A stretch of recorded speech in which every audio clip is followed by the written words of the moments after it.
Chomp. Chomp, chomp. All right, we just saw the Meg 2 in the 4DX screen, which, if you don't know, is the thing where you wear the 3D glasses and the seats move and it hits you with like water and shit like that. I barely remember the Meg 1. Same. Yeah. I remember that Jason Statham was in it. I remember that Ruby Rose was in it, and Dwight Schrute was in it. Who?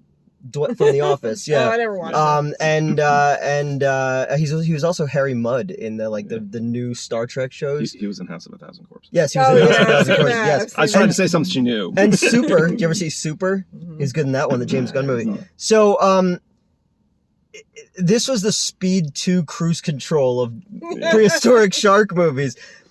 You can't get mad at this movie. It was really stupid, but I also kind of loved it. yeah, no, I get it. I had a lot of fun. Yeah. I thought it was a real... It made a lot of references to other shark movies, which I love, like a Jaws 2. When they said the Jaws 2 thing, you and I went...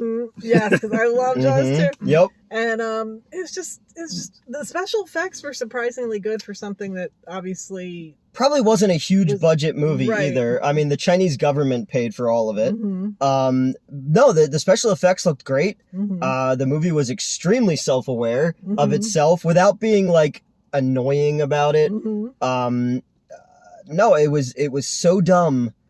Like it was a big budget sci-fi channel movie, you know. You have you got T-Rexes, you got lizard. A lot of Jurassic Park rip-off stuff. Yeah. Suddenly there's these little creatures crawling up in a helicopter. Giant octopus. Giant octopus, which looked great actually. Yeah, that was because I was thinking about some of like the most recent superhero movies, and I was like, this looks so much better than things in The Flash and in the last Little Marvel. Mermaid, it looked better than everything in that Little Mermaid remake. Yeah, when the Ghost Boy came in, we were talking about that in the movie. No, I mean I like this one a lot better than the first one. It was just really dumb. One of the things I did remember was the black guy in the first one. I imagine that the screenwriter of the first movie had never actually met an African-American person before, because the one thing I do remember was he would just periodically go, "Damn!" And I was just like he was like a parody character in like one of those like, you know, what are they, Simon and Kinsberg movies or whatever, you know?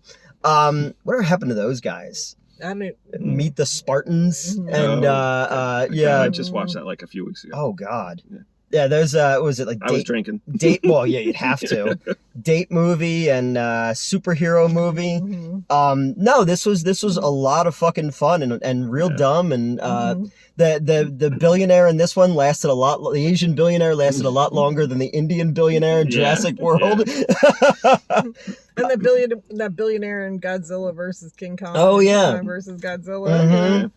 So, slide away there. Yeah. Oh, also, a Yorkie fought a giant octopus. That was cool. Yeah, because you have a Yorkie. I was cheering. And I was trying to remember, was the Yorkie, there was a Yorkie in the first one, too. Yeah. Okay. Yeah, and I was scared he was going to die. I have a Yorkie, and I'm one of those people, I'd rather see people die. Oh, no, me too. Definitely. Yeah. Like, when the dog dies in a movie, I get upset, you know? Oh, yeah. When people die, it's fucking laughing. Laughing. And that was the one thing that this movie actually was lacking, was the gore. Because there were some good kills, but you wanted to see more of the gore. Because even like when the octopus was squeezing people, it would have been awesome if they popped. Or when the girl, her helmet isn't pressurized anymore, and her head, like, pops, but they don't show it. It is a lot of other movies all kind of like stapled together. It's that Kristen Stewart underwater movie. It looked like sometimes like they because the sharks are barely in the movie. Like you sometimes forget that Megan is in the Megan, you know. Meghan Markle. Meghan Markle's, yes, yep.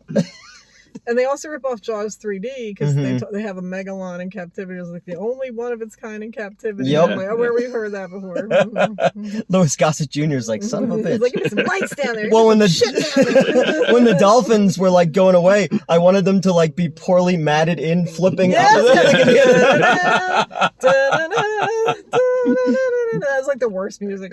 Because we saw Jaws 3 at the Colonial Theater in 3D, which I thought was a lot of fucking fun. We saw that, Amityville 2, and Friday the 13th Part 3. Or no, Amityville 3, all threes. Yeah, that's fine. Yeah, Jason Statham's fucking riding jet ski, outrunning sharks with like spear bombs, and I'm just like, this is schlock. This is just wonderful schlock. Total schlock. It needed boobs, it needed gore, but no, I'm gonna keep saying it. I liked it. It was really stupid, and it's kind of hard to be mad at a movie like this. I agree. You know, and because I've seen a bunch of reviews where people are like, oh, is this what we're accepting now? And I'm like, what? It's it's a megalodon. What do you want? Like, I was having a great time. oh, we had a good laugh at it. We probably made the people. Well, no, the only person who was having more fun than us was the little boy next to us, who I said, I don't think this is his first movie. I think this is the first time he's ever been in public. You know, we have a lot of luck with little boys showing up in our movies and sitting next to us. Well, maybe you have that problem. It happened to Newt during The Sound of Freedom. It did, yeah. Guys, I don't want you to come with me. That's what this movie's about. I don't have a grooming license. You ever see, like, you know, they do those, like, huge if true things. Every time I drive by a place that says dog grooming, I always take a picture of the grooming part and I send it to people. I go, huge if true. People are just like, please stop. Yeah, no, it was called The Trench. And they went down into, like, that space below the ocean, like in King Kong vs. Godzilla. And I guess, like, physics don't matter. Like, they were able to, like, move very quickly under that much ocean. Yes. You know? Yes. And then I don't know how that projectile worked underwater either. Like, that was ridiculous. And I kept thinking about that Titanic thing with the oh, yeah. I kept like creeping into my head. I was like, oh God, don't think about that. Don't think about Sound of Freedom. Think about Sound of Freedom. Now, what if they sent child groomers into that submarine underwater Oh, and it imploded? That'd be a whole different movie. Splash of freedom. Yeah. They spent a lot more time in the trench than I expected. I know it's in the title, but like I didn't expect that much of the movie to be down there. And but then there were times when like the set sort of looked like one of those escape rooms that you can go to. Yeah, like totally. It wasn't quite finished all the way. No, it seemed like they had like a general idea of like, we're gonna spend it mostly at this undersea research center where not Lena Headey is having not Javier Bardem mine not unobtainium. And then the dude is just like, oh, this is worth $1 billion. And I was just like, all right, whatever. You're Asian. The Asian government paid for this movie. We'll just agree with you. Yeah, no, well, I guess they survived in the submarine because they didn't have a video game controller. Like those fucking idiots. Sheer fucking hubris. I don't care how, like, when you're really smart, like you should, or when you're really rich, you should get really smart people to do things so that you don't end up like that. And then I like how the one guy's son the same day went to like a Blink-182 concert. Oh, yeah, and like a stepson. Yeah, and then he also like paid a bunch of money to like a OnlyFans model. Yeah. We all grieve in different ways. Yeah, and he's like, my family would want this, you know. To go see Blink-182? Nobody wants that. No, I was like, what, did you fall out of a time machine? Do you not know they're dead yet? Like, because right before I came to meet you guys, I was in the mall. Because I went to go find a Spirit Halloween, and there was a record store and they had a whole tape section. I was like, oh, I've gone back in time. I can warn people about 9/11. So when that kid went to Blink-182, was he surrounded by people in their 40s? Like, probably. What's that concert like? There was a dude. So this girl, Katie, who used to work with us on the old show, her husband got a black eye at a concert. And he's like, yeah, you got a black eye at a Blink-182 concert. And I said, what did you do, fall out of a time machine? He couldn't get tickets to Smash Mouth. Yeah, exactly. What do you mean Harvey Danger tickets are sold out?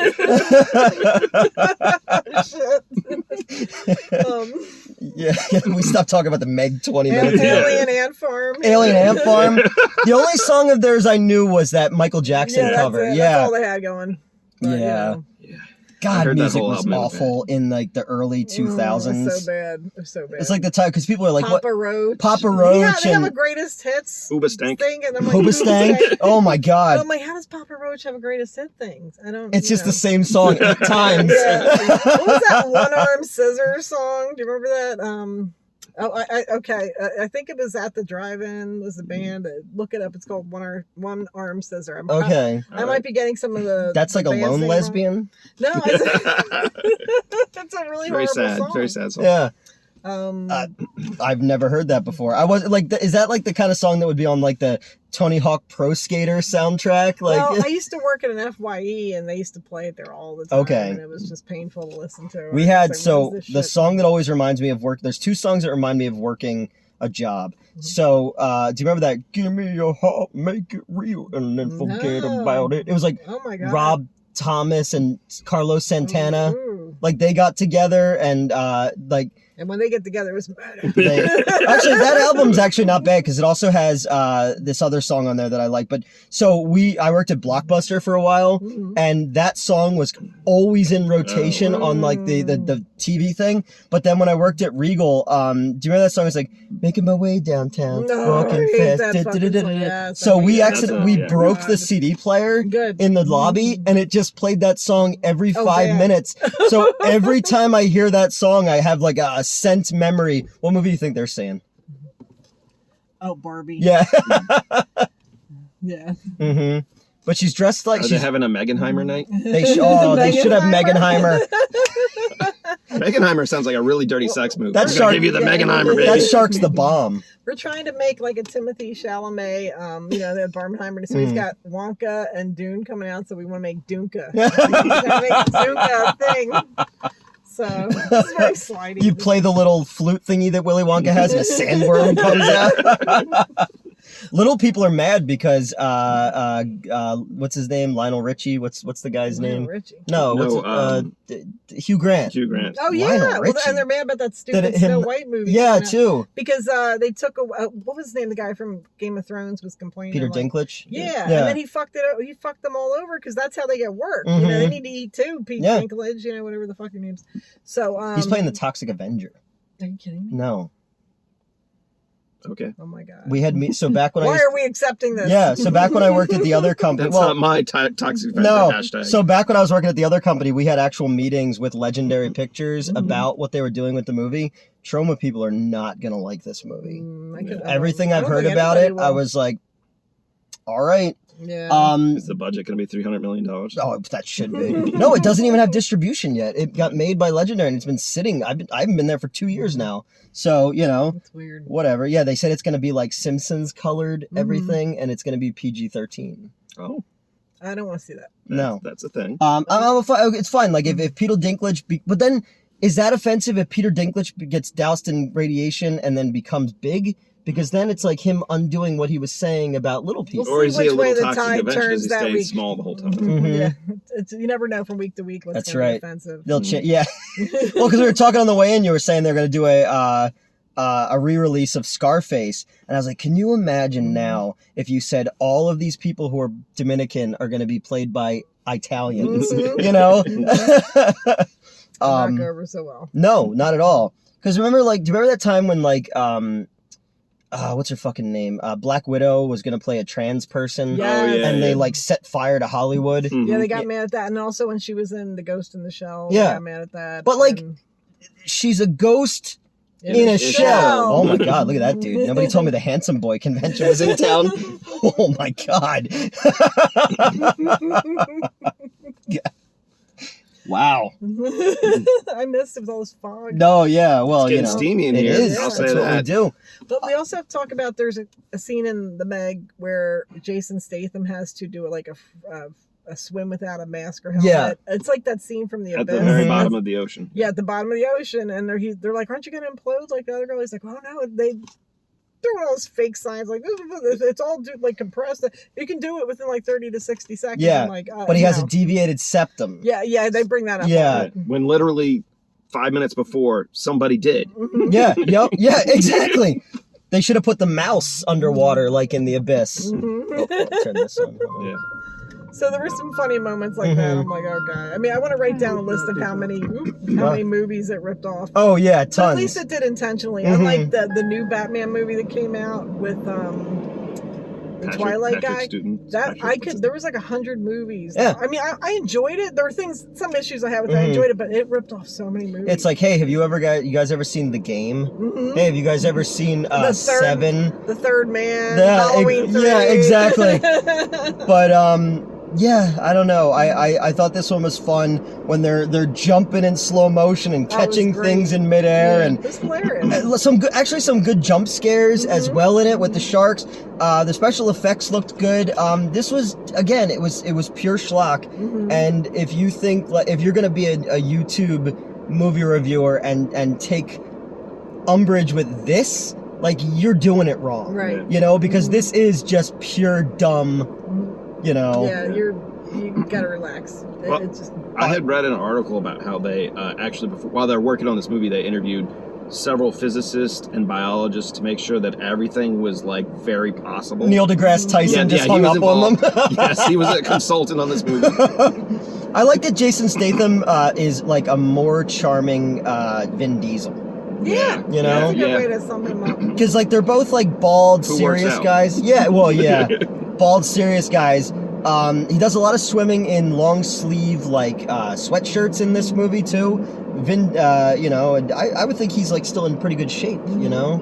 Well, Dave wants to do a remake of Popeye, and he wants Jason Statham to play Popeye. I think that's perfect. Yeah, my idea is it's Popeye. He comes out of retirement, gets the gang together one more time.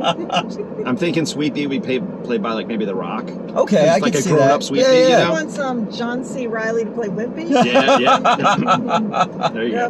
And then if Robin Williams was still alive, he could be the dad. That's true. So that would have been amazing. Sadly, when I had this idea, he was. I actually really, really like Popeye. I love it. That's an awesome movie. Favorite movie. Dude. And people are always like, "Oh, that movie sucks," and I'm like, "Nah." Fuck those. The Harry Nilsson music and I love it. I mean, the casting. The casting is perfect. Yeah, people shit on Popeye all the time. I remember my mom and dad going, "Oh, we went to go see it on a date," and we walked out of it. I was like, "Really?" Yeah. Because this date's over. Well, I could talk to your parents. Well, they also walked out of Star Wars though. Jesus. Yeah, so. I don't know. Wow. What did they sit through? Wow. I want to know that. Which Star Wars did they walk The first one, 77. Fuck them. My dad and mom really liked Chariots of Fire. And my mom really liked Endless Love. The book Endless Love? Yes, not the movie. Neither movie. I do like the music. Oh, that's right. There was Lionel Richie in it. as Jimmy Spader. Yeah, Jimmy Spader, yeah. Tom Cruise is like, yeah, I set a fire and then I saved them. And then he laughs like, yeah. And then like that was before he fixed his teeth too. Yeah, that would be so fucking weird. Like the mom like watches her daughter get like deflowered and she like and then she hits on the boyfriend later. It's a creepy movie. I forgot they remade that. Yeah, the book is so good. The movie's so different. But, they also remade Footloose. Yeah, that was terrible. Yeah. What led us to Endless Love? I don't. Oh, my parents liked. Oh, yes. Yeah. They would not like the Chariots Meg. of Fire. My parents took me to see that, and I was so bored. I kept saying I had to go to the bathroom, so I could go next door and watch Death Trap. And that opened my eyes because I had a gay kiss scene. I was like, what is Superman doing? So kids at work were like, oh, William Friedkin, that's the guy who made The Exorcist. So I told them all about Cruisin'. Wow, yeah. And he's like, crazy it is a crazy fucking movie, but the one kid, he's like in college and he's like, I wasn't ready for the fisting part. And I was like, who is? Ever yeah. I was like, lips or hips is what that should be on his tombstone. I actually really like that movie, but a lot of people are like, yeah, that's a problematic movie now. I was like, well, yeah, it was based on a problematic time. Like, wasn't it the dude who got, the guy who's in The Exorcist who was a killer is partially Cruisin' is based on. There was a book actually. Was there? Okay, because the dude in when Linda Blair's having all like the tests and stuff like that. Yeah, it's like a serial one killer. of the male nurses was like a murderer in real life. Oh wow! And he was part of that whole S&M underground murder scene. I could be completely wrong. Look, I know there's a book it's based on. Let's take it as true. But I will see what the book is. Looking for Mr. Goldbar. It's fiction, but also based on a real thing. So and Friedkin did not want Al Pacino. He wanted Richard Gere. But I think it works only because like Pacino is playing a straight dude who's kind of weirded out by gay people, but has to play the part in this movie. You know, his dancing scenes is like how I got my moves. I also work out in front of the mirror, just going, oh! So anything else on the Meg 2? We've talked about everything else, but we really like this movie. Yeah, I enjoyed it. I thought it was a lot of fun. You can see it in 4DX because it's on 4DX. So they're really, this is an amusement park ride. The seats moving and all that kind of stuff. It was not as miserable an experience as Love and Thunder. We did have to hold on to our drinks though to make sure, because they didn't tell you when it was going to start. The fucking Marvels trailer kicked in and I was like, my drink was flying all over, and then I'm like, it's the Marvels on top of it. So they look terrible. But we got to do more reviews. It's been hard because our schedules have been crazy. But right now I'm temporarily unemployed, so we're gonna use that time. So you're gonna start your OnlyFans? Yeah, I'm gonna start my OnlyFans and my meth lab. Yep. Don't forget to be a SoundCloud rapper. That's right. Yeah. There's movies I want you to see. We want to watch Swamp Zombies. Oh yeah, you guys gotta watch Swamp Zombies. Swamp Zombies 1? No. Okay. Is there a Swamp Zombie? There is a Swamp Zombie. Yeah, this isn't like Spaceballs 3: The Search for Spaceballs 2. Leonard Part 6. Yeah. Did you ever get to watch Fall? No, not Dave yet. hasn't seen it either. I have wanted to see that one. So much better than you would expect it to be. It's a very, very intense movie. Okay. I want to check it out. And there's plenty of movies. I mean, there's so many movies we can all watch. So let's plan for something. Because when Madeline comes back, she gave me a list of movies that we have to watch. She's mad that we did Hard Ticket to Hawaii without her, but I was like, dude, I didn't know you yet. Like, you know. That guy's got a ton of movies. He does. I said Andy Sedaris. Fuck yeah, man. Well, the list that she gave him was all Kirk Cameron movies. Yeah. Fireproof. It's weird that his Left Behind movie was somehow better than Nicolas Cage's Left Behind movie. It's a shame that Kirk Cameron and Andy Sedaris never worked together. My friend and I saw Birdman in the theater, and then when that was over, we snuck into Kirk Cameron Saving Christmas, and we were sitting there, and there's all these people in there. It's kind of crowded, and then she looks around, she goes, "Think about it, these people are here on purpose." So when Kirk Cameron Saving Christmas was out, I was at Wayne and they sent like a thing of like, if you book the movie, like here's some giveaways. We didn't book the movie. I just wanted to see if they would actually send it. And it was Kirk Cameron Saving Christmas window clings. Oh, I want And those. It's like him like jumping with a thing. And I gave it to somebody and I wish I didn't. I wish I held on to it. I want those. I would be buried with it. Have you seen the movie? Oh, it's fucking terrible. It's awful. Pretty I love when he's drinking an empty cup and pretending it's hot chocolate. And then it's just to prove he could do the worm. Yeah, the worm. I was going to bring up the worm scene. His one black friend that he brings out to go, see? Fucking and there's like slow motion. And the black guy was the whitest guy in the movie. I know. And there's slow motion scenes of people staring at each other, but they're in slow motion. That's kind of weird. So what if has there been a Christian shark movie? No, but I'd like to see that. The Great White Hope. Oh. And they have to like teach Christianity to killer sharks. My to cross reform is like them. a shark's. And he stabs him with the cross. Yeah. Oh, because at the end of this one, he kills the shark with a fucking propeller. Yeah. From a helicopter. From a helicopter. He was physically able to, just the fact that he was able to lift it is amazing. But And then he was was able to kill the shark. Also the ending of the Bollywood Jaws movie. He like jumps with like a harpoon and like cuts the shark in half. It's terrible. People die while singing, like, because it's a Bollywood movie. The Bad Movie Bible is a YouTube page, and his videos are fucking incredible. And I find myself watching them a lot. But he has a whole like video that's like 50 minutes long about like Jaws ripoffs, and he has one of like Die Hard ripoffs. It's like 2 parts. It's really good. Now we need to make the faith-based shark movie. Yes. I would love to see that. I'm gonna write that tonight. I have time. Now that I have no job, I have time. Well, no, the only one who could save them is Jesus because he can walk on water. That's true. But you think he's safe, but then it comes up. Yeah.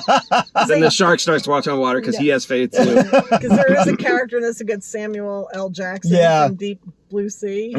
So there's a lot of great shark movie references. And they do it on purpose. They're having fun. It's like, you remember this? Well, here's it. Yeah, anytime like they're throwing stuff and the dude's like being suspended by the octopus and he catches it and he ties a bomb to a machete, like it's that kind of movie. So if you like cheesy schlock and cheesy shark movies, I think you will enjoy this one. Definitely check it Yeah. out. Don't listen to all the memes. No, fuck it. Everybody's going in like looking to punch holes in the plot of the Meg 2. You can literally take a step back and fuck your own face, you know? All right, my battery's gonna die, but we're gonna do more reviews with these guys, and I'll share Good to be Lana's back. OnlyFans when that's all up and ready. Dave's as well. Dave's is a little too raunchy for me. Yeah, I'm pretty saucy. Yeah, you know what? Dave's like goatsy was like, no. Hey, we can. Oh wait, do I'm we have very time flexible, for like ladies. a 10-second Yes, story? go ahead. So Newt was trying to get a big celebrity on a show. He, Leslie Van Houten got released from prison, and Newt called her, and he's like, I'd really like to watch Once Upon a Time in Hollywood with you. I want you to review it for the show. And she was like, gee, thanks, Newt, but I can't be associated with you. Look, I know I was part of a cult that killed some people, Yeah, but you plugged a couple lines into a 28 Took Days it Later too far. soundtrack. Yeah. Too far. I keep So- saying on October 1st I should just review 28 Days Later, but like, That would be great. Oh my god, that would be great. That'd be great. just watch Reddit go, we don't know anymore. Like I said, it's like Joe Rogan backing Barbie. We're just like, I don't know how to respond to this. All right, goodbye. Yep. See ya.